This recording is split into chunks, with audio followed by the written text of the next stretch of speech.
இதுக்கும் கணக்கில் போடப்படுது. அதே மாதிரி பேருந்துகளில் பயணம் செய்யக்கூடிய மகளிர் கட்டணமின்றி பயணம் செய்வதற்கான அந்த உத்தரவு வழங்கப்பட்டு அதுவும் நடந்து கொண்டிருக்கிறது. ஆரம்ப பள்ளிக்கூடத்தை முடிச்சுட்டு கல்லூரிக்கு போகக்கூடிய மாணவர்கள் மாணவியர்கள் அவன் மேல் படிப்புக்கு போகக்கூடிய வசதி இல்லாத அந்த குடும்பத்தில் லட்சக்கணக்கான மாணவர்கள் இருக்கிறார்கள் என்பதை அறிந்து அதற்காக மாதம் அந்த மாணவர்களுக்கு மாணவியர்களுக்கு தமிழ் புதல்வன் புதுமை பெண் என்ற திட்டத்தின் சார்பில் மாதம் 1000 ரூபாய் வழங்கப்படுது. அதே மாதிரி கால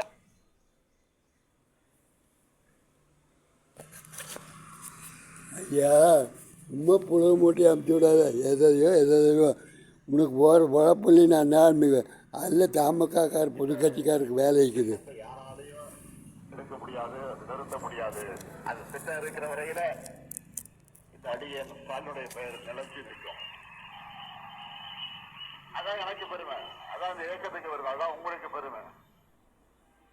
எனவே தமிழ்நாட்டின் வளத்துக்கும் நலத்துக்கும் உண்மையான காவலர் தொடர்ந்து நாம் பணியாற்றுவோம். தமிழ்நாட்டில் பெரும்பான்மை இல்லாத ஆட்சி நடந்து வருவதால் எப்போது வேண்டுமானாலும் தேர்தல் வருவதற்கு வாய்ப்புள்ளதாக திமுக தலைவர் மு க ஸ்டாலின் தெரிவித்தார். திமுக கூட்டணியில் இருந்து வெற்றி பெற்ற கட்சிகளின் தயவில் தான் தற்போது ஆட்சி நடந்து வருகிறது என்பதையும் அவர் சுட்டிக்காட்டினார்.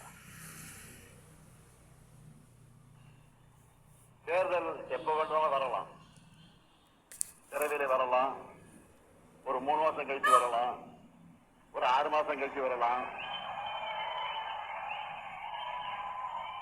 ஏன்னா ஆட்சி என்பது மெஜாரிட்டியோட வெற்றி பெறலவங்க நல்லா தெரியும் உங்களுக்கு. மெஜாரிட்டியோட இல்ல. இப்ப சில கூட்டணி நம்மோட இருந்த கூட்டணி கட்சி, நீங்க திமுக தான் ஜெயிக்கணும், ஸ்டாலின் தான் முதலமைச்சர் ஓட்டு போட்டீங்கல்ல, தமிழ்நாட்டு ஓட்டு போட்டாங்கல்ல, ஓடு இருந்த கூட்டணி கட்சி ஆதரவுல தான் இன்னைக்கு இந்த வண்டி ஓடிக்கிட்டு இருக்கு.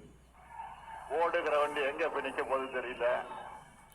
ஆனா எது நடந்தாலும் எப்ப எது நடந்தாலும் நாம இடியா இருக்கணும். எந்த நேரத்தில் தேர்தல் வரலாம், எந்த சூழ்நிலை வரலாம். 100% நம்ம ரெடியா இருக்கணும். எனவே கழகத்தினுடைய வெற்றிக்கு இந்த நிமிஷத்திலிருந்து உழைக்க தொடங்குவோம், பாடுபடுவோம், பணியாற்றுவோம் என்ற உறுதி எடுக்கிற நிகழ்ச்சியாக இந்த நிகழ்ச்சியை நான் பயன்படுத்திக் கொள்ள விரும்புகிறேன். உண்மையா உழையுங்க, உங்களுக்கான அங்கீகாரம் நிச்சயம் உங்களை தேடி வரும். இந்நிகழ்வில் திமுக பொருளாளர் டி.ஆர். பாலு, முதன்மை செயலாளர் கே. என். நேரு, சென்னை தெற்கு மாவட்ட. ஐயா உங்கள் புழுகு மூட்டையெல்லாம் ஆக்காதீங்க. அந்த புழுகு ஆகாச புழுகு மொடா புழுகு. நீங்கள் புழுகி உங்களுக்கு வேலையே கிடையாது. அந்நாடு சோத்தோன்ட்டு பேச வேண்டியது. நீங்கள் சமத்துவத்தையே தயானி மாற அந்த மாற இந்த மாற கனிமொழி ராசா எல்லாமே ஒன்றும் வேலையாகாது. காசு இல்லாத ஆளுங்க இங்கே ஊராமல் ஓட்டு போட்டிருக்காங்க. 107 சீட்டு கண்டிப்பாக 108 சீட்டு இருக்குது. நீங்கள் அசைக்க முடியாது. அதுலேயும் திருவாவூரை காங்கிரஸ்காரரை உள்ளே போய் விஜய் கூட சேர்ந்ததை அசைக்க முடியாது. இப்போ அதிமுகவும் பாதி கட்சி வந்துடுது உள்ள இருக்குது. நீ எதுக்கு அந்நாடு புழுகு மூட்டை அவுத்து விட்டுக்கிற? மு க ஸ்டாலின் கொஞ்சம் போய் தூங்குறது பாரு. இல்லை எலுமிச்சங்காய் அந்நாடு போட்டு தேய்ச்சி தலையை 108 குடம் ஊற்று. கோயம்புத்தூரில் திருமணமூண்டின்னு ஒரு ஊர் இருக்குது, அங்கே வந்து 108 குடம் ஊற்று.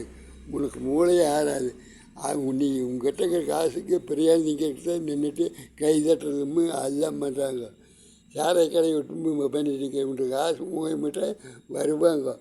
ஆனால் அப்புறம் உன்னைய தெருவில் விட்டு போயிடுவாங்க. இப்போ தெருவில் விட்டுட்டு போயிட்டாங்க தானுங்க. நீ அதே பண்ண அண்டா கூட்டங்கிற குண்டா கூட்டங்கிற குழந்த பசங்களுக்கு 1ஆம் பசங்களுக்கு 5000 போட்டுக்கிற புழுகு மூட்டையெல்லாம் விடுவேன். அதுக்கெல்லாம் ஜனம் கேட்டுக்க மாட்டாங்க, கேட்டுக்குவாங்க.